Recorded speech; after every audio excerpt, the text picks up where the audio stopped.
5월 6일 오늘의 말씀은 룻기 3장 14절에서 4장 6절입니다. 룻이 새벽까지 그의 발치에 누웠다가 사람이 서로 알아보기 어려울 때에 일어났으니 보아스가 말하기를 여인이 타작마당에 들어온 것을 사람이 알지 못하여야 할 것이라 하였습니다. 보아스가 이르되 내 겉옷을 가져다가 그것을 펴서 잡으라 하매 그것을 펴서 잡으니 보리를 6번 대어 룻에게 치워주고 성읍으로 들어가니라. 룻이 시어머니에게 가니 그가 이르되 내 딸아 어떻게 되었느냐 하니 룻이 그 사람이 자기에게 행한 것을 다 알리고 이르되 그가 내게 이 보리를 6번 대어주며 이르기를 빈손으로 내 시어머니에게 가지 말라 하더이다 하니 이에 시어머니가 이르되 내 딸아 이 사건이 어떻게 될지 알기까지 앉아 있으라.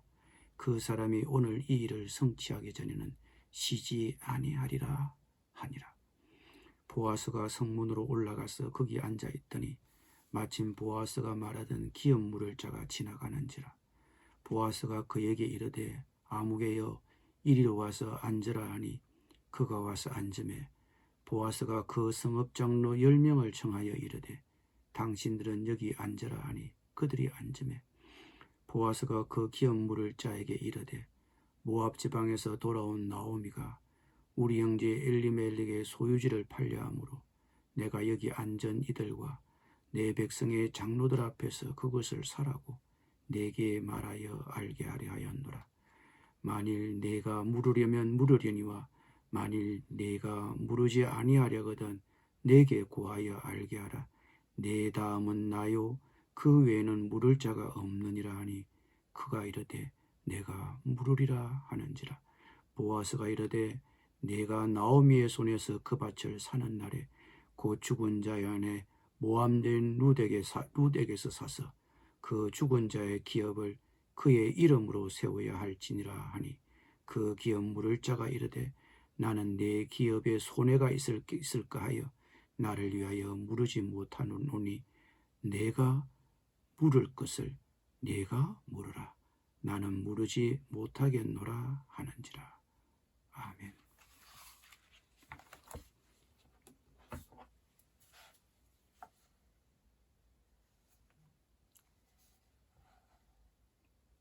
룻은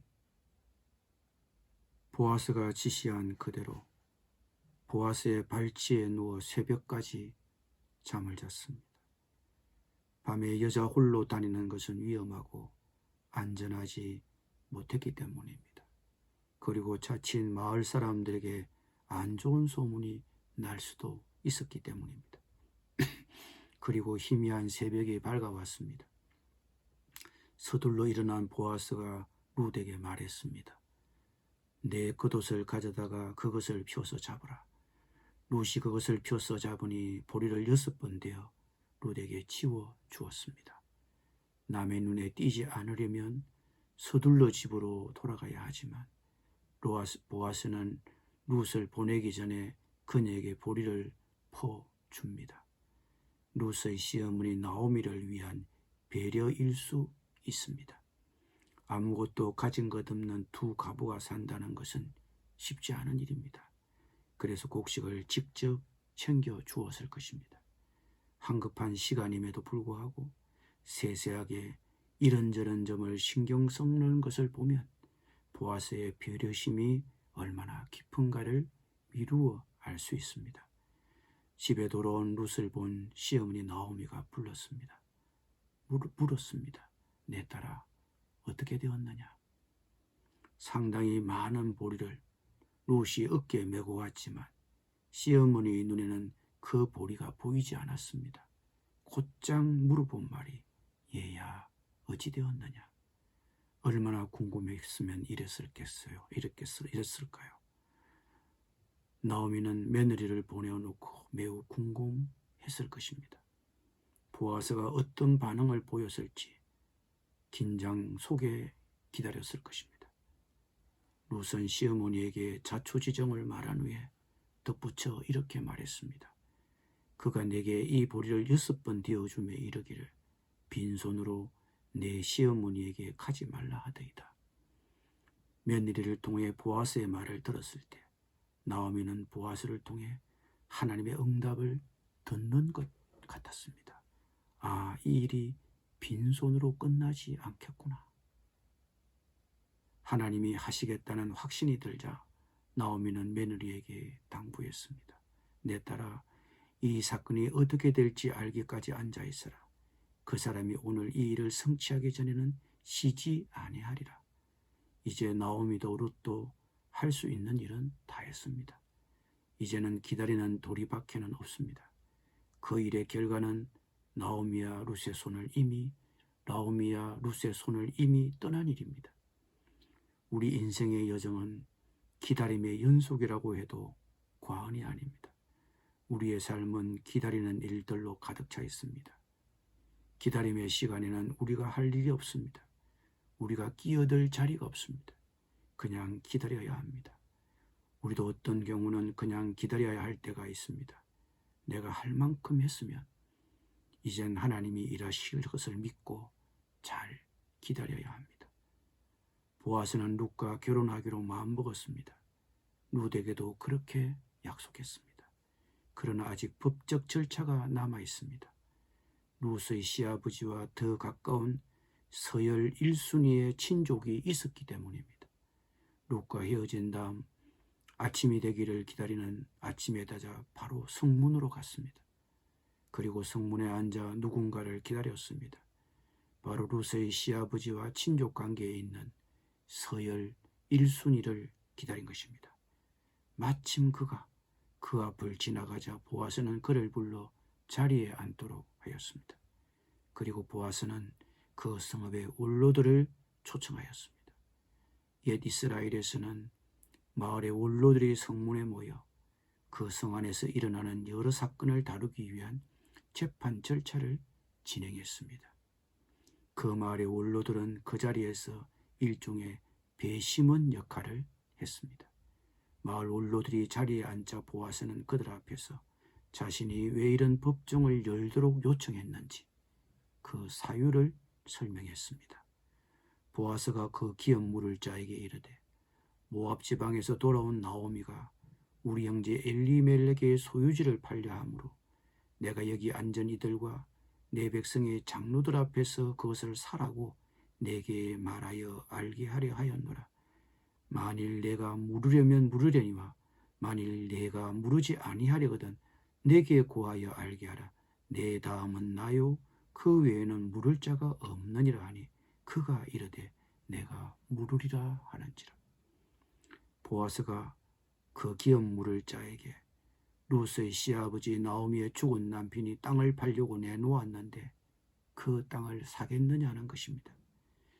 하나님이 제정하신 이스라엘 법에 의하면 친족 형제들에게는 책임과 의무가 있는데 친족 형제가 아내를 홀로 남기고 고인이 되면 고인에 가까운 친족 중에 한 사람이 미망인이 된 그 아내를 맞이하여 아들을 낳아 주어야 했습니다.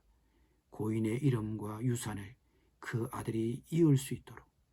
또 하나 친족 형제가 가난해서 유산으로 받을 밭을 다른 사람에게 팔았을 때 가까운 친족 중에 나서서 그 밭을 다시 되사서 본래 주인의 소유권을 회복시켜 주어야 했습니다.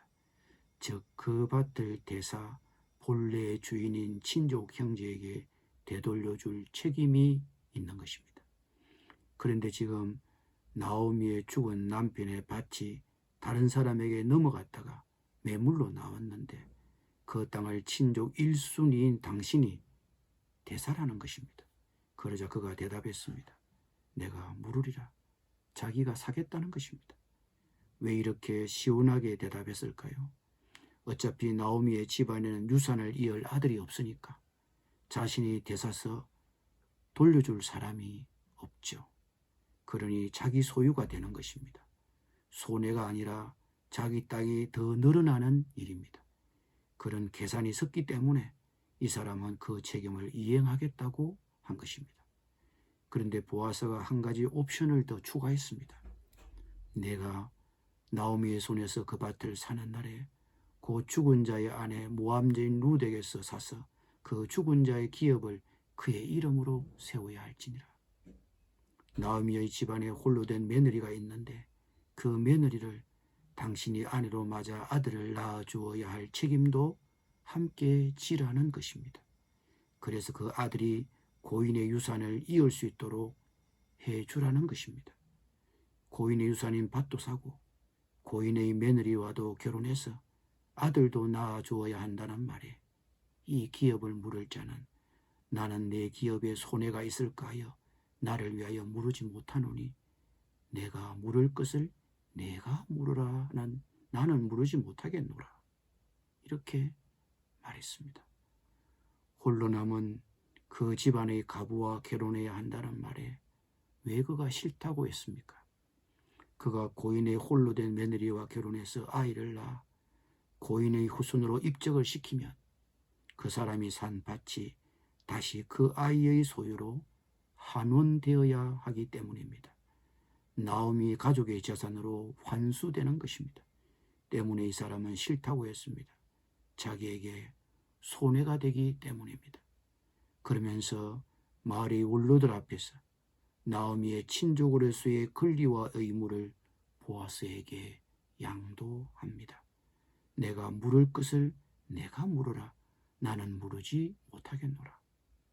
나는 그럴 생각이 없으니 당신이 하라는 것입니다. 이 사람은 하나님이 제정하신 법보다는 경제적인 이해관계를 따져보고 슬그머니 뒷전으로 빠져버렸습니다. 룻가는 얼마나 대비되는 인물입니까?